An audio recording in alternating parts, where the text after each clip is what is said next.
మన ప్రభు యొక్క సందేశం మన కాపరి యొక్క స్వరాన్ని గుర్తుపడదాం. మనం ప్రభు యొక్క అగ్నిపూరిత స్వరాన్ని గుర్తుపట్టడానికి మనం ప్రయత్నం చేద్దాం. బైబిల్స్ ఉంటే చూడండి, లేకపోతే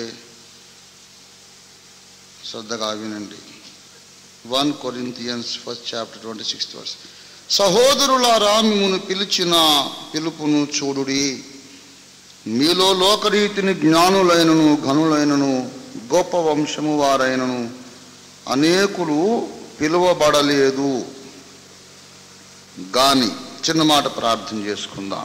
ఈ ఆరాధన కూటములో చివరి ఘట్టంలో ఉన్నాం.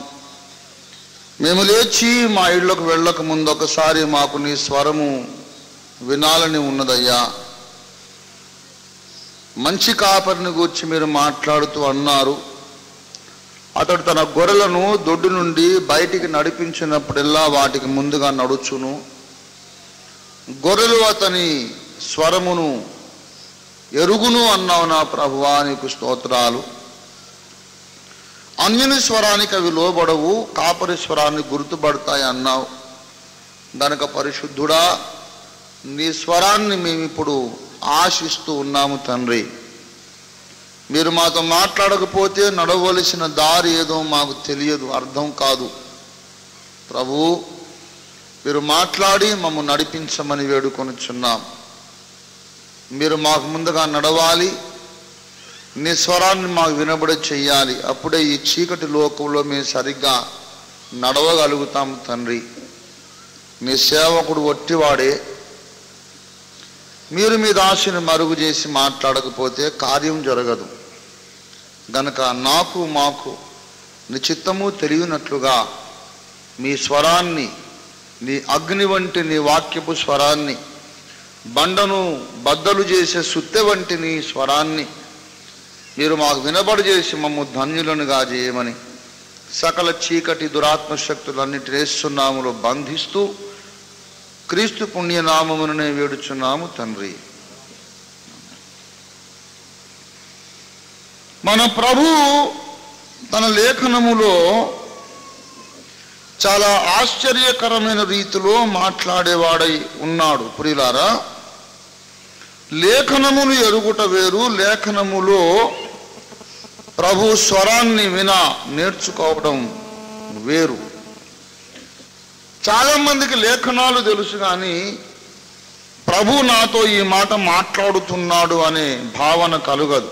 ఆ అవేర్నెస్ అనేది అరుదుగా విశ్వాసులకు కలుగుతూ ఉంటుంది.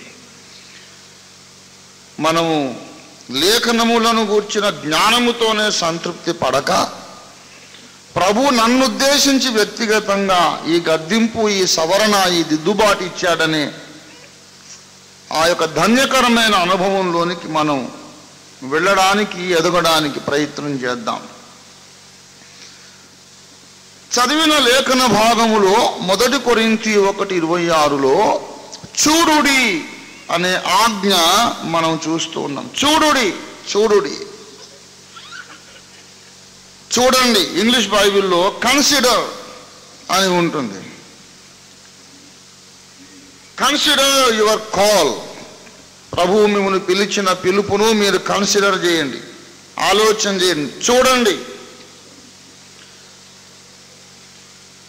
లేఖనాలలో చూడకుడి అనే ఆజ్ఞ ఉంది, చూడుడి అనే ఆజ్ఞ కూడా ఉంది.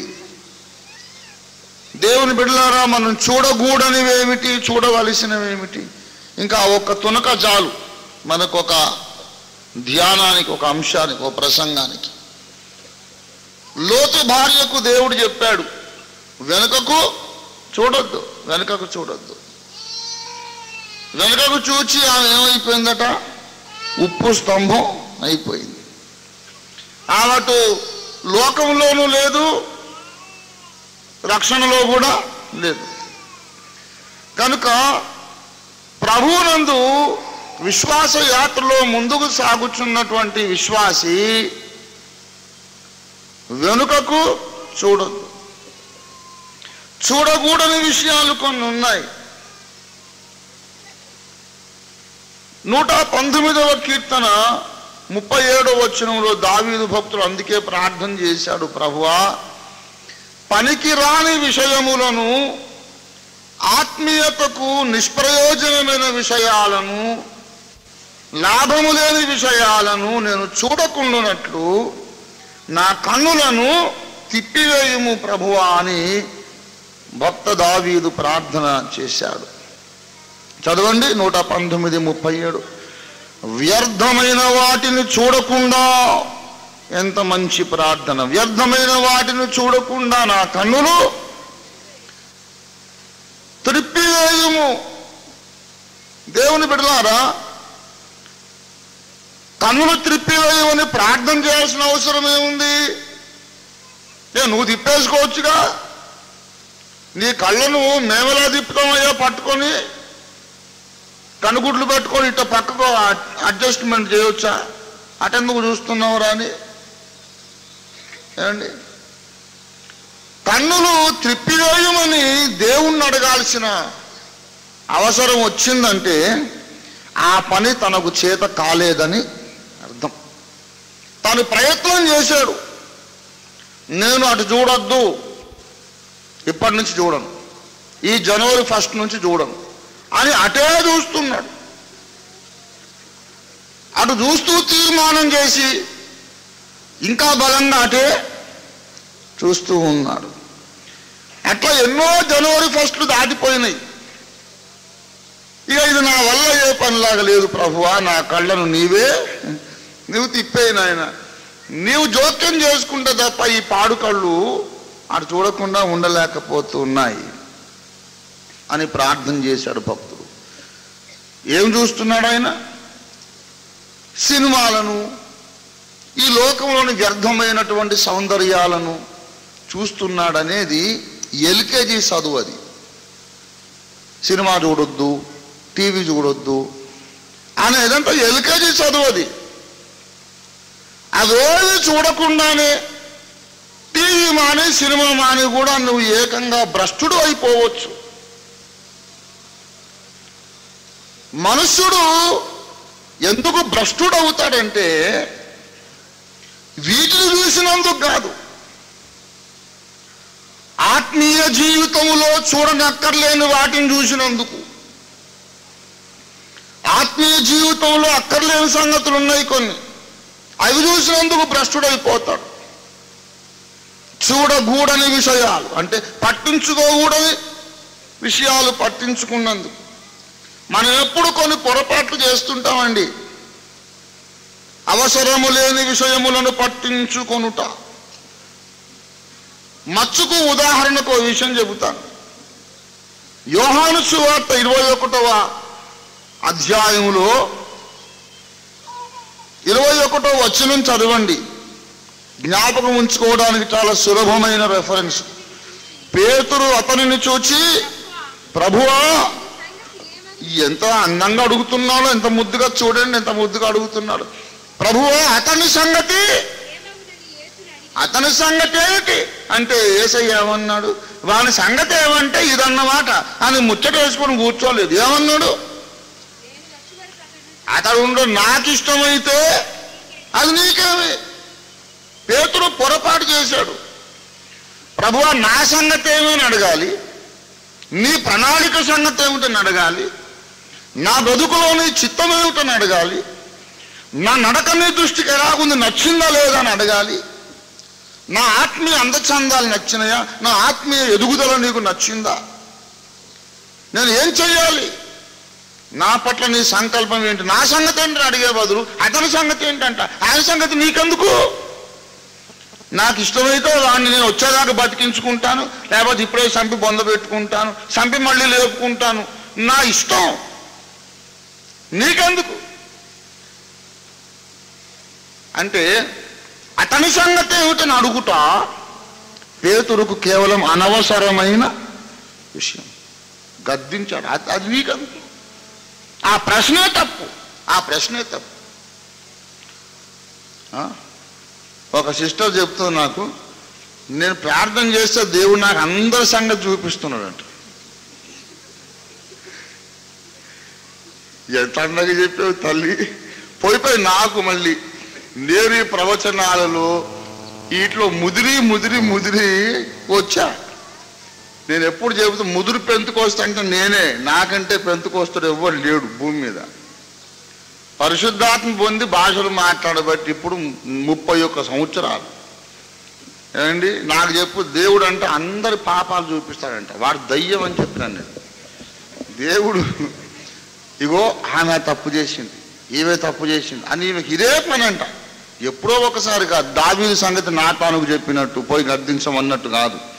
ఈమెకి ఇంకో పనే లేదు, ఇంట్లో కూర్చొని సినిమా చూసినట్టు కళ్ళు మూసుకొని అందరి పాపాలన్నీ చూస్తూ ఉంటుందంట.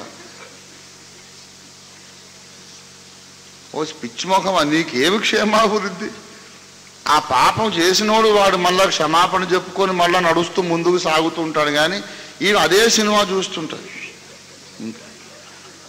ఇట్లాంటి పిచ్చి పనులు, పిచ్చి దర్శనాలు పరిశుద్ధాత్మ దేవుడు ఇవ్వడు. దేవుని స్వరం ఎప్పుడు గమనించండి. పేతురు, అతని సంగతి నీకెందుకు, నీ సంగతి ఏదో నువ్వు చూసుకో. కనుక ఆత్మీయ జీవితంలో పనికి రాని విషయములు చాలా ఉన్నాయి. వాటిని చూసినందుకు మనం భ్రష్టులం అవుతాం తప్ప ఈ లోకంలో కొన్ని వస్తువులను చూసినందుకు కాదు. నేను మీకు చెప్తున్నాను, జోకడానికే ఏదో జోకేయడానికే కాదండి. నేను వాస్తవంగా ఒక ఆధ్యాత్మిక సత్యంగా నేను చెబుతున్నాను ఏంటంటే, టీవీ చూడకుండానే, సినిమా చూడకుండానే కయ్యూను కోరహు భ్రష్టులై పోయారు కదా. వాళ్ళు టీవీ బాగా చూసి అట్లా చెడిపోయినరా? ఏమండి, ఏసావు ఎందుకు భ్రష్టుడైపోయాడు? ఏసావు ఎందుకు భ్రష్టుడయ్యాడు? టీవీ చూసా, సినిమా చూసా? మరి ఎందుకు అయ్యాడు? అసలు ఆయన కన్ను దేని మీద ఉండాలో దాని మీద లేదు. నాకు జ్యేష్ఠత్వము చాలా ప్రాముఖ్యము, చాలా విలువైనది, అది నాకు కావాలి అనేది మనసు వాడికి లేదు. ఎక్కడుంది మనసు అంటే? జ్యేష్ఠత్వం నాకెందుకు, చచ్చిపోవచ్చున్నాను కదా. జ్యేష్ఠత్వం అంటే అది నాకెందుకు, కొరుక్కొని తినేదా? ఎందుకు అది నెత్తిని పెట్టుకొని తిరగడానికి? అది తీసుకో, నాకొద్దు, నాకు చిక్కుడుగాయ కూరవే. ఓ పాస్టర్ గారు అన్నాడు, అమ్ముకున్నాడండి పాడుముఖం వాడు, కనీసం చికెన్ కర్రీ కన్నా అమ్ముకోలేకపోయాడు వాడు. పోయి ఆ చిక్కుడుగాయ అమ్ముకోవడం ఎంత భ్రష్టత్వం అండి అంటున్నాడు. పోయింది అమ్ముకున్నాడు, కనీసం చికెన్ బిర్యానీ కన్నా అమ్ముకున్నాడు కాడు.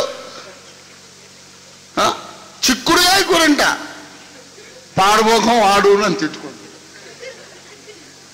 అంటే వీడు చికెన్ స్పెషలిస్టు. నేనన్నాను, అయితే అయ్యగారు మీరు ఆ స్థానంలో ఉంటే బేరవాడేవాళ్ళు, రే జ్యేష్ఠత్వం నాకు ఎందుకురా, ఇస్తా కానీ మరీ చిక్కుడుగా ఎందుకురా, ఆ చికెన్ కర్రీ వండి పెట్టా, నా జ్యేష్ఠత్వం ఇస్తానని అనేవాడే అయ్యగారు.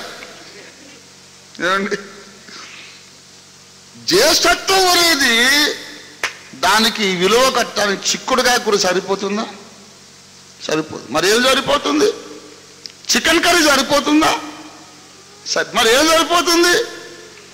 ఈ భూ ప్రపంచములో ఉన్న ధనమంతా మూట కట్టిన జ్యేష్ఠత్వ హక్కుకు సాటి కాదు. ఆ గురి ఎవరికి లేదు? ఏశావుకు లేదు. జ్యేష్ఠత్వం అనగా రక్షకుని యొక్క వంశావళిలో ఉండగలిగే భాగ్యం అని అర్థం.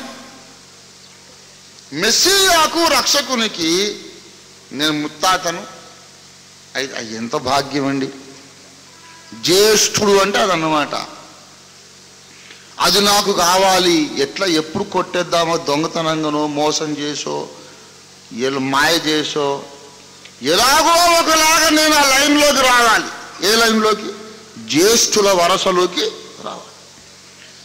ఆ ఫైటింగ్ కడుపులో ఉన్నప్పుడే మొదలు పెట్టాడు యాకోబు. నేను ముందు వస్తా అంటే వాడేమో బండగా పోరాడి, వాడు కాస్త బలమైన పిండమేమో, యాకోబు కాస్త బలహీనమైన పిండం. ముందు బయటకు వస్తానంటే వీడు పెనులా, పోరా నువ్వేంద్ర ముందు వచ్చేది, పక్కకుండా అని వీడు ముందు బయటకు వచ్చాడు కానీ వచ్చినందువల్ల లాభం ఏందో వానికి ఏం బుర్రకాయకు అర్థం వచ్చినామంతే. ముందు ఏంటి లాభం అంటే అన్నయ్య అనిపించుకోవట్లే, అదే లాభం. ముందు వచ్చినందుకు ఏంటి లాభం? వాడు నన్ను అన్నయ్య అన్నాడు గౌరవంగా. వాడు ముందు వస్తే నేను వాడిని అన్నయ్య అనాల్సి వస్తుండే కదా. ఈ లోకములో ఉన్న గౌరవమే అదే గొప్ప అనుకుంటున్నాడు కానీ ఇందులో మెస్సియాకు నేను పితరుణ్ణి కాగలుగుతున్నాననేది వాడికి అంత అర్థం కాదు. జ్యేష్ఠత్వం అనేది ఎంత విలువైనదో దాని మీద అతని కన్ను లేదు. అనగా ఆత్మ సంబంధమైన విషయాల మీదికి దృష్టి ఇంకా రాలేదు. అతని మనస్సు ఎంతసేపటికి దేని మీద ఉందంటే ఈ లోక సంబంధమైన ఘనత, లోక సంబంధమైన ఐశ్వర్యము, లోక సంబంధమైనటువంటి ఆశీర్వాదము, ఈ లోక సంబంధమైన గొప్పల మీద ఉంది కానీ ఆత్మ సంబంధమైన గొప్పదనం మీదకి కనుక ఏశావు దేన్ని చూస్తున్నాడు అనమాట? వ్యర్థమైన దానిని చూస్తున్నాడు. పేతురు కూడా ఒక వ్యర్థమైన దాన్ని చూశాడు. ఏశావు ఇంకో వ్యర్థమైన దాన్ని చూశాడు. కనుక వ్యర్థమైనవి ఎన్నో ఉన్నాయి, వాటిని చూసి భ్రష్టులైపోతారు. వాళ్ళు టీవీ చూసి భ్రష్టులు కాలే, మనస్సులోని నేత్రములతో పనికి మాలిన విషయాలను దృష్టించడం చేత ఆత్మీయ జీవితాన్ని పాడు చేసుకొని భక్తి పాడైపోయి సర్వభ్రష్టమైపోయి పాతాళానికి వెళ్ళిపోయారు. కనుక ఈ కన్నులకు ఒక జబ్బు ఉందండి. నేను చెప్తున్నాను, కన్నులకు ఒక జబ్బు ఉంది. ఫలానా వాటిని చూడొద్దు అన్న అవి అటే చూస్తున్నా. ఎందుకో తెలుసా? మరి ఇంకా దేన్ని చూడాలో వాటికి చెప్పలేదు మనం. ఎప్పుడు దేనిలో ఒకదాన్ని చూస్తూ ఉండాలి. కళ్ళకు అదొక ఆశ. ఇప్పుడు దాన్ని చూడొద్దు భయ్, మరి ఏం చూడాలి? మరి ఏం చూడొద్దా? అరే ఏం చూడకుండా ఎట్లుండాలండి? కళ్ళు మూసుకోవాలా? అసలు కళ్ళు మూసుకోవడం ఎంత కష్టమో కొంతమందికి. చిన్నపిల్లలు ప్రార్థన చిన్నప్పుడు నేర్పించేటప్పుడు ప్రార్థన చేద్దాం కళ్ళు మూసుకోమంటే వాడు కళ్ళు మూసుకొని మోకరించి కళ్ళు కొంచెం తెరిచి అందరిని చూస్తుంటాడు.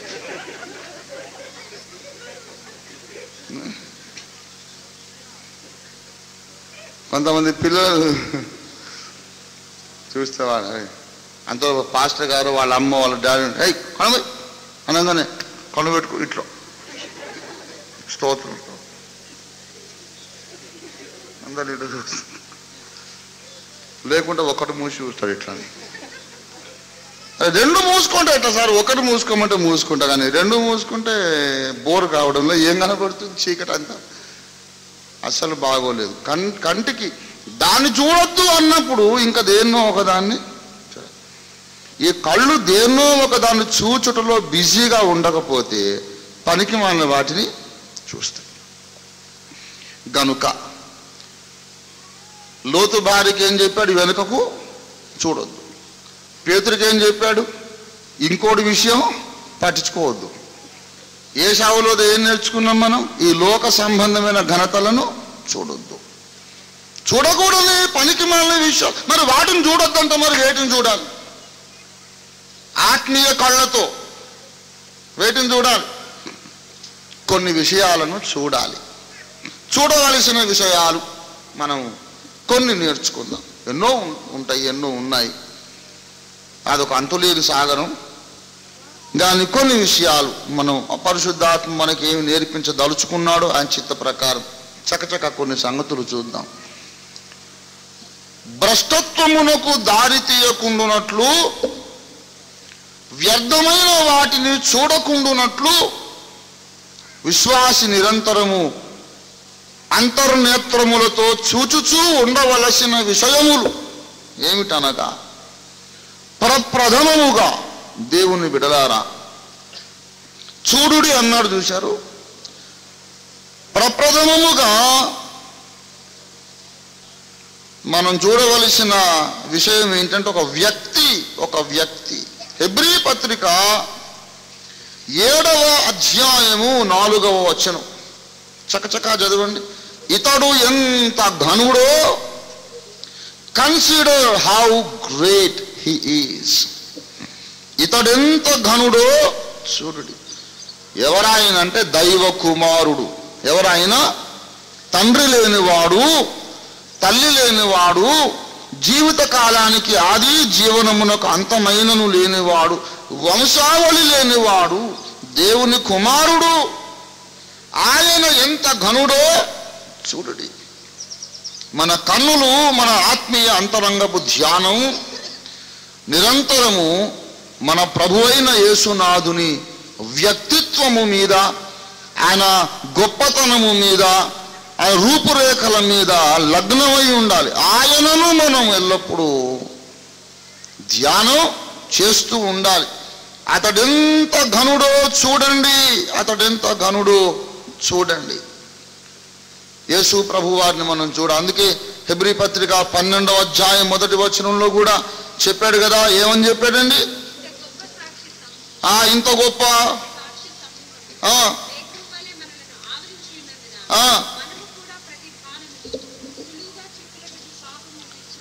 సులువుగా చిక్కులు పెట్టు పాపమును విడిచిపెట్టి యేసు వైపు చూచుచు, ఎప్పుడు యేసయ్య వైపు చూస్తూ ఉండాలి.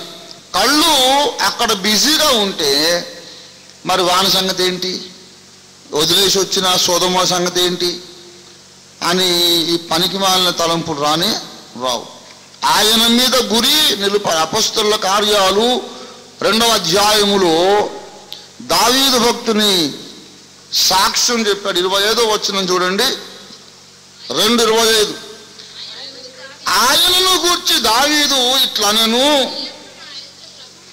నేను అప్పుడప్పుడు నా ఎదుట ప్రభువును చూచుచుంటిని అనలేదు. ఏమన్నాడు? ఎల్లప్పుడు నిద్రపోయేటప్పుడు, భోజనం చేసేటప్పుడు, స్కూటర్ డ్రైవ్ చేసేటప్పుడు, ఆఫీసులో ఉన్నప్పుడు, ఎప్పుడు నా కళ్ళ ముందు ఆయనను చూచుచుంటిని. అది 16వ కీర్తనలోని వచనాన్ని ఇక్కడ ఎత్తి ఉటంకించాడు భక్తుడైన పేతురు. 16వ కీర్తన 8వ వచనంలో ఏముందంటే, కాబట్టి నేను సదాకాలము నా ప్రభు మీద నే గురి నిలుపుచున్నాను అని అంటాడు 16:8లో. అయితే పరిశుద్ధాత్మను అప్పుడే పొందాడు పేతురు. పరిశుద్ధాత్మ పొంది అసలు గుట్టు చెప్పాడు. ఆయన యందు గురి నిలుపుచుంటిని అంటే ఏంటిదో అనుకుంటామని సరిగ్గా చెప్పాడు. అది కాదు, కళ్ళ ముందు ఎల్లప్పుడు యేసయ్య రూపమే ఉండాలి. దేవునికి స్తోత్రం కలుగును గాక. హల్లెలూయా. నిద్రపోయినా మేలుకున్నా ఎప్పుడు మన కళ్ళు ఆయనను చూస్తున్నారు. ఆయన ఎంత ఘనుడో ఆలోచించాలి. దానికి ఆయన ఎంత ఘనుడో మనం అర్థం చేసుకోవడానికి వీలుగా ఒక విషయం చెప్పాడు అక్కడ హెబ్రీ 7లో. ఏం చెప్పాడంటే, రాజులను సంహారము చేసి తిరిగి వచ్చుచున్న అబ్రాహాముకు ఆ మెల్కీసెదకు ఏమిచ్చాడు? రొట్టెయు ద్రాక్షారసమును ఇచ్చాడు. అది మొదటి వచనాల్లో చెప్పేశాడు. చెప్పి ఇక్కడ ఏమన్నాడంటే 4:5లో, మూల పురుషుడైన అబ్రాహాము కొల్లగొన్న వస్తువుల్లో శ్రేష్టమైన వస్తువుల్లో 10వ వంతు అతనికి ఇచ్చాను అనగా, అందరి దగ్గర 9వ వచనం, అందరి దగ్గర 10వ వంతులను పుచ్చుకునే లేవి కూడా అబ్రహాము ద్వారా దశమాంశములు అంటే దశమ భాగములను ఇచ్చాను.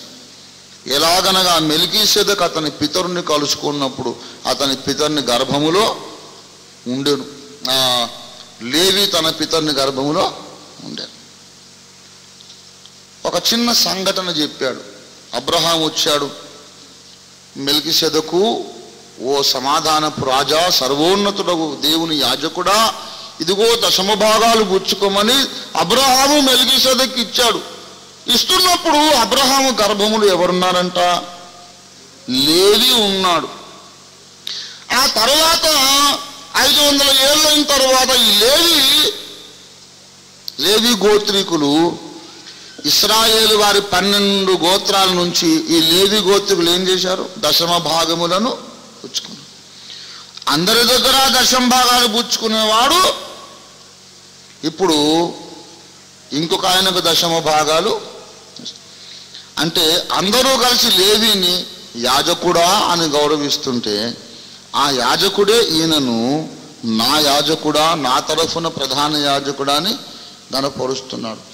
అంటే భూలోకపు యాజకత్వము కంటే ఎన్ని రెట్లు ఉన్నతమైన యాజకుడో మన యేసయ్య, ఎంత ఘనుడో అంటే అర్థం ఏంటంటే పాత నిబంధనలో ఆయా సన్నివేశములలో యేసు మారు రూపములో కనబడుట కద్దు అంటే కలదు అని అర్థం, ఆనవాయితీ అని అర్థం. అందుచేత పాత నిబంధనలో యేసు ఎన్నెన్ని సందర్భాలలో ఏ భక్తులకు కనబడ్డాడో ఆ ప్రత్యక్షతలన్నిటిని గూర్చి మనం ఆలోచించడం అవసరం అన్నమాట. హల్లెలూయా. కనుక మొట్టమొదట మనం చూడకూడనివి ఏంటంటే విడిచి వచ్చిన లోకాన్ని చూడొద్దు. మన సంఘంలోనే ఇంకో సహోదరు సంగతి చూడొద్దు. ఇంకా ఈ లోకములోని ఘనత ఐశ్వర్యములను చూడొద్దు. మరి దేన్ని చూడాలంటే ముందు నిరంతరము సదాకాలం మన కళ్ళ ఎదుటెప్పుడు ప్రభువును చూస్తూ నడవాలి. అప్పుడు మనం చెడిపోకుండా ఉంటాం. రెండవ విషయం ప్రభు యొక్క ఘనతను చూడుడి. నీ స్వంత నీచత్వమును కూడా, యువర్ ఓన్ మీన్నెస్, నీ స్వంత నీచమైన పరిస్థితిని కూడా చూడు. ఏమన్నాడు? సహోదరులారా మిమ్మును పిలిచిన పిలుపును చూడు. Consider what manner of salvation you have been offered in Jesus Christ. రక్షణ ఎటువంటిదో చూడు. దేవుడంట బలవంతులను సిగ్గుపరచడానికి లోకములోని బలహీనులను ఎన్నుకున్నాడు. అంటే ఇప్పుడు మనం అందరం ఎవరం అన్నమాట? బలహీనులం. ఘనులను ఎన్నికైన వారిని తృణీకరించడానికి ఈ లోకములో నీచులను, తృణీకరింపబడిన వారిని, ఎన్నిక లేని వారిని దేవుడు ఏర్పాటు చేసుకున్నాడు. అంటే మనందరికీ ఏం పేరు పెడుతున్నాడు ఆయన? నీచులు అండి, అంతేనా? ఇంకా ఎన్నిక లేని వారు, తృణీకరించబడిన వారు, బలహీనులు. ఆలోచన చెయ్యండి. దేవుడు మనల్ని రక్షించుకున్నాడంటే మనం గొప్పవాళ్ళమని కాదు, ఏమండి, మనం బలవంతులమని కాదు. ఎందుకని రక్షించుకున్నాడు? ఏమండి, చాలామందికి రక్షణ పొందిన తర్వాత కూడా ఆ కులపిచ్చి పోదు, కులవాసన పోదు. కులపిచ్చి పోనంత వరకు పరలోక రాజ్యానికి ఎవడు వెళ్ళడని నేను చెబుతున్నాను. కులము నమ్ముతున్నామంటే, నేను మీకు ఫండమెంటల్ ఒక మాట చెబుతాను. కులం వ్యవస్థ నమ్ముతున్నామంటే ఆది కాండములో చెప్పబడిన సృష్టి గాథను మనం నమ్మడం లేదని అర్థం. If you believe in caste system, it means you are not believing the story of creation told in the book of Genesis. ఆది కాండంలో ఉన్న సృష్టి కథనం ఏంటి? ఒక మట్టి ముద్దను తీసుకున్నాడు, దానికి ప్రాణం పోశాడు, ఆ మట్టి ముద్దకు ఇంకో భార్యను చేసి ఇచ్చాడు, వాళ్ళిద్దరి రక్తాన్ని మనం అందరం పంచుకొని పుట్టాం. అది నమ్మినట్లయితే కులం అనే దానికి ఆస్కారమే లేదు. నేను ఫలానా కులం, వాడు ఫలానా కులం అంటున్నామంటే ఆ మట్టి ముద్ద నుంచి అందరూ వచ్చారనే వాస్తవాన్ని నీవు ఇంకా నమ్మలేదని అర్థం.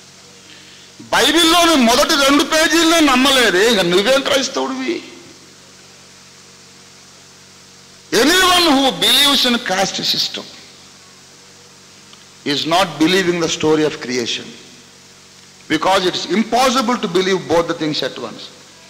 ఒక మట్టిలో నుంచి అందరం వచ్చాం, ఒక మట్టి ముద్ద, ఒక నెత్తురు అందరం పంచుకున్నాం అనేదాన్ని, వాడి నెత్తురు నా నెత్తురు వేరండి అనేది రెండట్లు నమ్ముతాం ఒకటేసారి. ఒక తండ్రికి 4 కొడుకులు ఉన్నాడు. ఈ కొడుకు పెద్ద కొడుకు రెండో కొడుకుని చూపెట్టి వాడు వేరే కులం నేను వేరే కులం అంటే మీరు ఒప్పుకుంటారా? మరి ఇదెందుకు ఒప్పుకోరు? మరి మిగతా వాడు ఆ కులం వేరేదంటే ఎందుకు ఒప్పుకుంటున్నారు? ఎందుకు అంటే అంతరంగము లోపల ఎక్కడో నీకు హిందూ వేదాంతము మీద నమ్మకం ఉంది తప్ప బైబిల్ను నమ్మడం బూటకం అండి. Any Christian who talks about cost is a hypocrite. నేను చెప్తున్నా, పరలోకానికి వెళ్ళరు, జాగ్రత్త. ఆ గజ్జు వదిలించుకోండి. మనలో గొప్ప కులం ఎవరికి లేదు. మనం అందరం ఎవరంటే పాపుల కులంలో నుంచి పరిశుద్ధుల కులంలోకి వచ్చాం. దేవుని స్తోత్రం కలుగును గాక. ఏ భేదము లేదు, అందరూ పాపము చేశారు. Consider how mean you have been in the presence of God. దేవుని సన్నిధిలో నీవెంత అల్పుడవై ఉంటేవో ఆలోచించు. ఒకసారి ఒక ఆంటీ ఉంది. ఒక ఆంటీ దగ్గరికి పోయి, బాగా వినండి, మా చిన్నమ్మండి, మా తాతగారు వాళ్ళ అసలు ఇంటి పేరు గడ్డం. గడ్డము తర్వాత వాళ్ళు కొత్తపల్లి అయ్యారు. అది చాలా పెద్ద చరిత్రలేండి, అదంతా ఇప్పుడు ఎందుకు సోది. కానీ అయితే ఈ గడ్డం వాళ్ళు గుంటూరు నుంచి వచ్చారు. నేను చెప్తాను కదా, గుంటూరు నుంచి వచ్చి మా అమ్మ వాళ్ళ తాతగారు నల్గొండకు వచ్చారు. అయితే ఒక ఆయన వచ్చి మా చిన్నమ్మకి చెప్తున్నాడు, మేడం మీ వాళ్ళు ఇంకా గుంటూరు జిల్లాలో మాచర్ల అటు నడుకుడి అటువైపు ఉన్నారండి. అసలు యాక్చువల్గా మీరు రెడ్లు అమ్మ మాకు తెలుసు అని అంటే మా చిన్నమ్మ ఏమన్నదంటే చెప్తున్నా, అయి ఉండొచ్చు నాయన, అయితే నేను ఆ సంగతి చెప్పుకోరు, ఇప్పుడు నాకు సిగ్గు. ఆమె ఫిలాసఫీ అర్థం చేసుకోండి. ఏమండి, వాడు ఉండారే సిగ్గుపడేది ఎందుకు అమ్మానంటే, ఎందుకంటే నేను చెప్తున్నా విను, నా ఇంటి ముందు ఒక చపరాసి ఉండే ఒక నౌకరు ఉండే. వాడు నేను పిలిస్తే వచ్చేవాడు, నా వాకిలు దూడిచేవాడు, నా ఇంటి అంట్లు కడిగేవాడు, పోయి చాయ్ పట్టుకుని పట్టుకొచ్చేవాడు, ఇట్లా చేసేవాడు. తర్వాత వాడు అప్పుడేమో గ్రాడ్యుయేషన్ ఇన్కంప్లీట్, తర్వాత కంప్లీట్ చేసి ఐఏఎస్ అయ్యాడు. ఐఏఎస్ పాస్ అయ్యాక కలెక్టర్ అయ్యాడు. కలెక్టర్ అయిన తర్వాత ఎప్పుడన్నా నేను రోడ్డు మీద ఎదురొచ్చింది అనుకోండి, వాడు ఏం చేస్తాడు, నన్ను దాటేసిపోతాడు. ఎందుకంటే నేను వాడిని ఇంకా, అరే వీడా ఒకప్పుడు నా ఇంటికి సున్నం వేశాడు, నా ఇల్లు కడిగాడు, నా బాత్రూమ్ కడిగాడు, నా లెట్రిన్ కడిగాడు అని నేను అంటాను కదా. పాత ఉద్యోగం ఇప్పుడు మళ్ళా నేను గుర్తు చేస్తానేమోనని నన్ను దాటేసి, ఇప్పుడు వాడు ఏ పొజిషన్లో ఉన్నాడు, కలెక్టర్ పొజిషన్లో. కలెక్టర్ పొజిషన్కు ఉండోడు వెనకటి ఉద్యోగాన్ని ఎట్లయితే వాడు చెప్పుకోవడానికి సిగ్గుపడతాడో, ఒకప్పుడు మేము రెడ్లమే కానీ ఇప్పుడు ప్రపంచానికి కాదు విశ్వానికే పురోహిత వర్గంలో ఉన్నాం.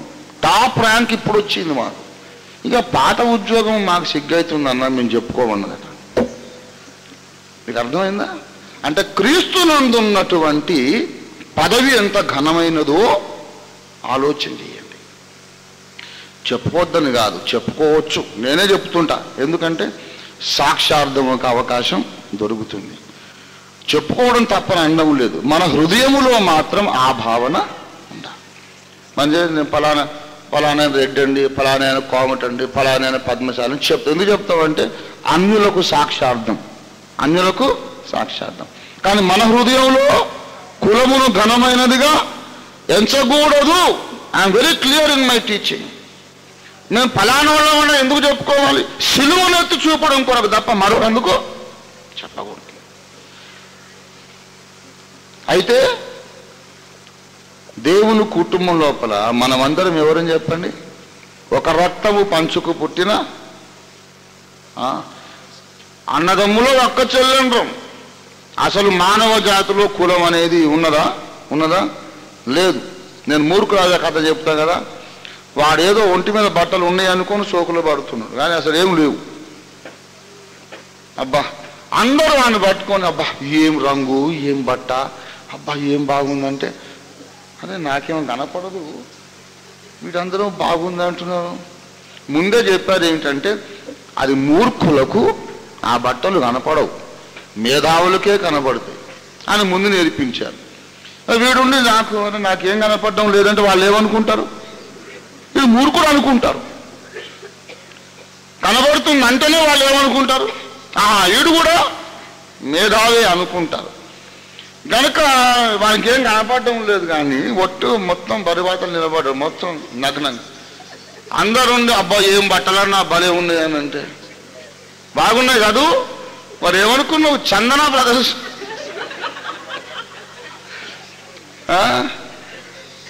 మంచిగున్నాయి. అది ఏమనుకున్నావు? 1,00,000 రూపాయలు మీటర్ బట్ట. మాలాంటి రాజులకైతే దొరుకుద్ది, మీకు అమ్మరు కూడా. మంచుకున్నాయి కదా, ఏం లేదు, ఏదో ఉన్నదనుకొని ఫీల్ అయిపోవడం. ఈ కులం కూడా అటువంటిదే. లేని బట్టలు ఏదో ఉన్నాయి అనుకొని మురిసిపోయి సోకులు పడ్డట్టు. నేను ఫలానా, నేను కమ్మ, నేను రెడ్డి, నేను కాపు, నేను కోమటి, నేను ఇది, నేను మాల. అది మాలోడు లేడు, మాదిగోడు లేడు, ఎవరు లేరు. ఉన్నోళ్ళందరూ ఎవరంటే ఆదాము అనే మట్టి ముద్ద నుంచి వచ్చినటువంటి మానవులు తప్ప ఇక పైన ఉండే బట్టలు ఊహించుకుంటున్నాం. నాకు ఫలానా బట్ట ఉంది అని ఏం లేదు. అందరూ సిగ్గుపోతూనే ఉంది. ఎవరి ఒంటి మీద ఏమీ లేదు. లేని వాటిని ఉన్నట్టు ఊహించుకోవడమే కుల వ్యవస్థ. సత్క్రైస్తవుడు అయినోడు కుల వ్యవస్థను అసలు గౌరవించనే. అరే నీ ముఖం పిచ్చోట, కులమేంద్రా? దేవుడు మట్టితోనే మనిషిని చేశాడు. మట్టిదే కులం చెప్పు. ఆ మట్టిదే కులమో మనది అదే కులం. దేవుడు ఆయన ముక్కులో గాలి ఊదాడు, ఆ గాలిదే కులమో మనందరిది అదే కులం. దేవుడి స్తోత్రం కలిగింది కాక. ఆయన ఎంత ఘనుడో చూడండి. ఆయన ముందు మీరెంత అల్పులో అది చూడండి. అప్పుడు ఇవి ఏంటి పనికొచ్చే సంగతులు. మన కన్ను వీటి మీద ఉన్నంత కాలం మనం భ్రష్టులమైపోము, మనం బాగుపడతామన్నమాట. ఇంకా కొన్ని విషయాలు మనం చూడవలసిన విషయాలు ఎన్నో ఉన్నాయి. ఇంకో సంగతి కూడా చూడండి దయచేసి. 1 కొరింథీ పత్రిక 10వ అధ్యాయం 18వ వచనం పరిశుద్ధాత్మ దేవుడు చూపుతున్నాడు చూడండి. శరీర ప్రకారమైన ఇశ్రాయేలును చూడుడి. చూసారా?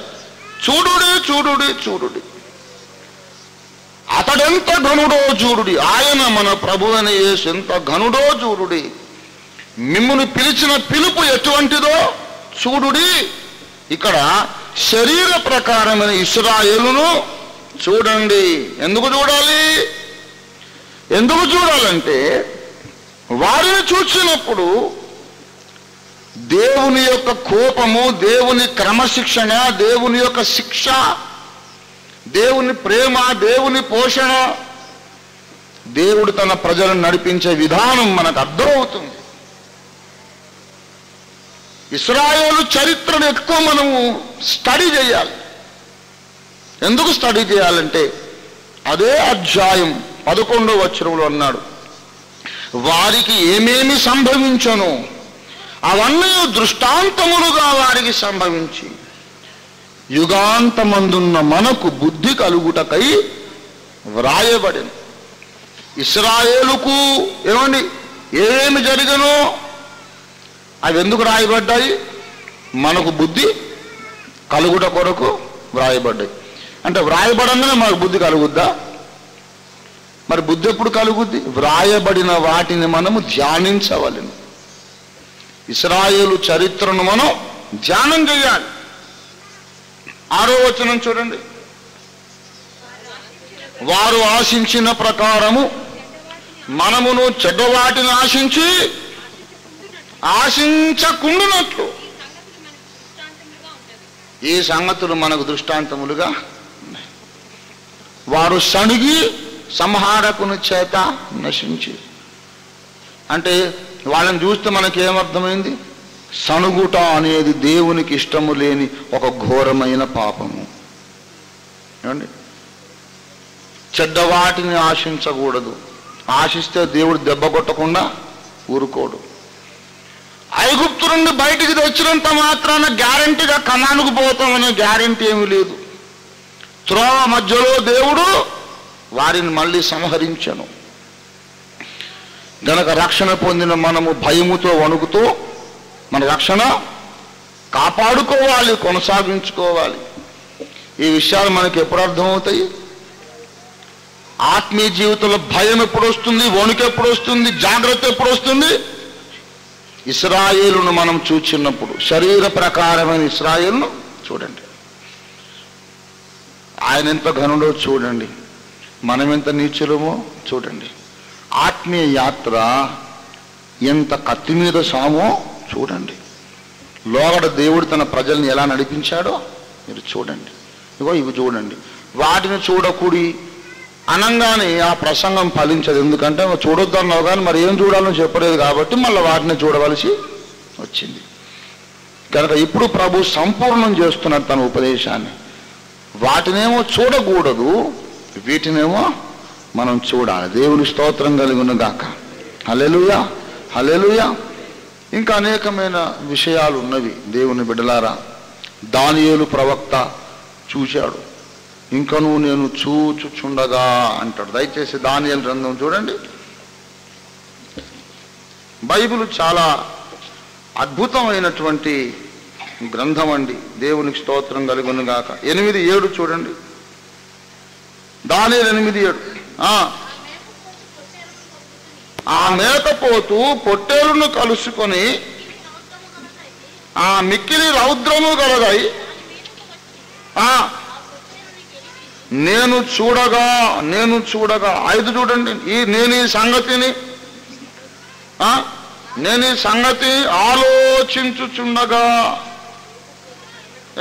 2వ వచనంలో నేను దర్శనమును చూచుచున్నప్పుడు నేను కనులెత్తి చూడగా, 3 చివరన ఏమండి 5లో నేను ఈ సంగతిని ఆలోచించుచుండగా, 7లో నేను చూడగా, 7వ అధ్యాయం 8వ వచనం చూడండి. నేను ఈ కొమ్ములను కనిపెట్టగా, 7:2 చూడండి. రాత్రి యందు దర్శనములు కలిగినప్పుడు నేను తేరి చూచుచుండగా దేవుని బిడ్డలారా, చూచు నేను ఈ కొమ్ములను కనిపెట్టగా. దేవుని బిడ్డలారా 13వ వచనం చూడండి. రాత్రి కలిగిన దర్శనములను నేను ఇంకను చూచుచుండగా. దేవునికి స్తోత్రం కలుగును గాక. దానియేలు ఏం చూస్తున్నాడండి? ఏం చూస్తున్నాడు? దేవ దర్శనములను చూచుచున్నాడు. అనగా జరగబోవచ్చిన భవిష్యత్ కాల సంభవాలను చూస్తూ ఉన్నాడు. దేవుడు చూపించిన దర్శనాలను నేను ఇంకా చూచుచుండగా గనక దానియేలు యొక్క మనస్సు దేని మీద చెప్పండి? ఇప్పుడు అంత్యకాలములో జరగబోవచ్చున్న సంగతులు, దేవుడు బయలుపరిచిన అంత్యకాలపు సంగతులు గూర్చిన దర్శనములు. దానియేలు గ్రంథములో ఉండే సకల దర్శనములకు ఒక పేరున్నది. 2వ అధ్యాయం 29లో వాటి పేరేమిటంటే, మర్మములను బయలుపరచువాడు కలుగబోవు దానిని తమరికి తెలియపరచెను. మర్మములను బయలుపరచువాడు కలుగబోవు దానిని తెలియపరచెను. అనగా దేవుడు బయలుపరిచిన యుగాంత్య సంభవములను మనము కళ్ళతో ఎప్పుడు చూస్తూ ఉండాలి. ఏం నేర్చుకున్నామండి? ఆయన ఎంత ఘనుడో చూడాలి, మనం ఎంత నీచులమో చూడాలి. ఇంకా ఏం చూడాలి? ఏమండి, మనకు మాదిరిగా దృష్టాంతముగా నిలిచిన శరీర ప్రకారం ఇశ్రాయేలును గూర్చి ధ్యానం ఇప్పుడు చేయాలి. ఇంకా ఎన్నో విషయాలు ఇంతవరకు చెప్పుకొచ్చాం కదా. ఇంకొక సంగతి కూడా మనం చెప్పుకోకపోతే అన్యాయం అయిపోతుంది, మళ్ళీ పెండింగ్ అయిపోతుంది. వచ్చేసి వారం మళ్ళీ చెప్పాల్సి వస్తుంది. 1 సమూయేలు గ్రంథము 12:26. ఆయన మీ కొరకు ఎన్ని గొప్ప కార్యములను చేశానో అది మీరు చూడాలి. ఏమండి, మనస్సులోని నేత్రములతో చూడటమే కదా, తలంచుట, చూచుట, కన్సిడర్. దావీదు చూశాడు. ఆయన మీ కొరకు ఎన్ని గొప్ప కార్యములు చేసెనో, చేయ తలపెట్టెనో అవన్నీ చూశాడు దావీదు. 40వ కీర్తనలోకి రండి, ఒక్కసారి దయచేసి ముగించేసుకుందాం, అంతటితో ముగిద్దాం. 40వ కీర్తన 5వ వచనం. యెహోవా నా దేవా, నువ్వు మా ఎడల జరిగించిన ఆశ్చర్య క్రియలు, మా ఎడల నీకున్న తలంపులను బహు విస్తారములు. ఎలా సాక్ష్యం చెబుతున్నాడమ్మా? మా ఎడల నీవు జరిగించిన ఆశ్చర్య క్రియలను బహు విస్తారములు, మా ఎడల నీకున్న తలంపులను. అంటే అంత విస్తారమైనవని ఎలా తెలిసింది? వాటిని గూర్చి ధ్యానం చేశాడు. దేవుడు నా కొరకు జరిగించిన క్రియలు. జరిగించిన క్రియలు అంటే పాస్ట్ టెన్స్, తలంపులు అంటే ఫ్యూచర్. మా ఎడల నీకున్న తలంపులు అంటే అర్థం ఏంటంటే నువ్వు కలిగి ఉన్న ప్లాన్స్ అని అర్థం. ఏమేమి చేద్దాం అనుకుంటున్నావో అవి, ఏమేమి చేసేసావో అవి చాలా ఘనమైనవి, ఆశ్చర్యక్రియలు. ఏమేమి చేద్దాం అనుకుంటున్నావో అవి కూడా చాలా గొప్ప కార్యాలు. అంటే ఇప్పుడు దావీదు భక్తుని ధ్యానం దేని మీదకి వెళ్ళిపోయింది? మన బ్రతుకులలో దేవుడు నెరవేర్చిన ప్రణాళిక, ఆ ప్రణాళికలో ఇంకా నెరవేరకుండా మిగిలిపోయిన భాగము. దేవుడు ఏం చేస్తున్నాడు? ఇంకేమీ చేయవు. వాటి మీద కళ్ళు పెట్టాడు. దేవుని బిడ్డలారా, వీటిని మనము ధ్యానము చేస్తే, వీటందు లక్ష్యం ఉంచితే, యేసును చూచి మన అల్పత్వాన్ని చూసి ప్రభు యొక్క మహత్కార్యాలను చూస్తే మనం భ్రష్టులము కాకుండా కడబూర ధ్వనించు గనుక ఈ జీవ మార్గంలో నడవగలుగుతాం. ప్రభు మనకు అందుకు సహాయం చేయనుగాక. ప్రార్థన చేసుకుందాం. తలలు ఉంచండి, చేసుకుందాం.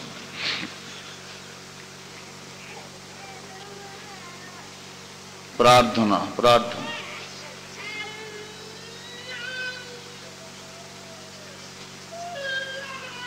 దేవుడు మనతో మాట్లాడిన విషయాలను మనం ఆలోచన చేద్దాం. కలిసిన విషయాలను చూడడం మానేసి అవసరం లేని పనికిమాలిన సంగతులను చూచడం ద్వారా లోతు భార్య చెడిపోయింది, ఏసావు చెడిపోయాడు, ఆకాను చెడిపోయాడు, పేతురు దేవుని గద్దింపుకు గురయ్యాడు. పేతురు, నువ్వు చూడకూడని వాటిని చూస్తున్నావు, మాట్లాడకూడని వాటిని మాట్లాడుతున్నావు, నీకు అనవసరమైన విషయాలను గురించి ఆలోచిస్తున్నావు, జాగ్రత్త అని యేసయ్య మందలించాల్సి వచ్చింది పేతురుని.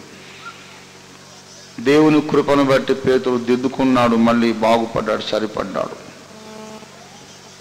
విశ్వాసులు అనేక మంది తమను తాము సరి చేసుకోలేకపోతున్నారు. ప్రభువా నాకు సహాయం చేయమని అడుగుదాం. చూడకూడని వాటిని చూడకుండాన్నట్లు చూడవలసిన వాటి మీదకి నా కనులను త్రిప్పివేయము నాథా అని మనం అందరమును ప్రార్థన చేద్దాం. ఇప్పుడు చేయండి, ఇంట్లో కూడా చేయండి, ఇంటికి వెళుతూ ప్రార్థన చేయండి. ఇంటి దగ్గర వెళ్ళి రాత్రి పడుకోకముందు పడక దగ్గర మోకాళ్ళుని మోకరించి ప్రార్థన చేయండి. ఉదయం మెళుకువ రాగానే మళ్ళీ ప్రార్థన చేయండి. అనుదినము ఈ ప్రార్థనతోనే, ఇదే ప్రార్థనతోనే మొదలు పెట్టండి. దేవా, ఈ దినమంతా, నా బ్రతుకు కాలమంతా అవసరమైన వాటిని మాత్రమే నేను చూచినట్లు నా కళ్ళను ప్రయోజనకరమైన విషయాల మీద స్థిరపరచు నాయనా అని ప్రార్థన చేయండి. ప్రేమ కలిగిన మా మహాపరిశుద్ధ తండ్రి యేసు నాయనా, నీకే వందనాలు, ఘనత, స్తోత్రం, ప్రభావము చెల్లిస్తున్నాము నాయన. నీ మహాకృపలో మమ్మల్ని మరలా ఒకసారి సంధించినారు, దర్శించినారు, గద్దించి హెచ్చరిక చేసి క్షేమమైన మార్గం ఏమిటో మీరు మాకు తెలియజేశారు నాయనా. నీకు వందనాలు చెల్లిస్తున్నాము. వినుట మాత్రమే విని బాగున్నదని బయటికి వెళ్ళి మర్చిపోయి మమ్మల్ని మేము మోసం చేసుకొని నష్టపోకుండా జాగ్రత్త పడి ఒళ్ళు దగ్గర పెట్టుకొని, ప్రభువా గడగడలాడుచు భయము కలిగి నీ వాక్యం ఎల్లప్పుడు నెమరు వేయచ్చు స్మరించు జ్ఞప్తి ఎందు ఉంచుకొని, అయ్యో నా తండ్రి నీ సన్నిధిలో వణకుచు క్రమము కలిగి ప్రవర్తించుటకు సహాయం చేయండి. దేని చూడవలెనో దానినే చూచుటకు మాకు నీ కృప దయచేయము నాయన. మా కళ్ళు పాడు కళ్ళు నాయన, దేనో ఒక దాన్ని చూడకుండా ఉండలేవు. అయితే వాటికి బిజీగా పని కల్పించడానికి ప్రభువా ఏది చూడకుండా ఉండలేవు, బలహీనమైనవి మా కళ్ళు గనుక. ఏదో ఒకటి చూడకపోతే స్థిరంగా ఉండవు గనుక ఏమేమి చూడాలో మంచి వాటిని, మేలైన వాటిని మా కళ్ళ ముందు మీరు ఉంచారు గనుక నీకు స్తోత్రాలు. బైబిల్ కాలములో మా కళ్ళ ముందు మాదిరిగా ఉంచిపోయిన భక్తులందరినీ చూచుటకు సహాయం చేయండి. శరీర ప్రకారమైన ఇశ్రాయేలును చూచు మా బ్రతుకులు సరిదిద్దుకొని సవరించుకొని ఆయన మేము ముందుకు సాగుటకు సహాయము చేయమని యేసు పరిశుద్ధ నామములో మీకు వినయంతో ప్రార్థించి వేడుచున్నాం పరమ తండ్రి.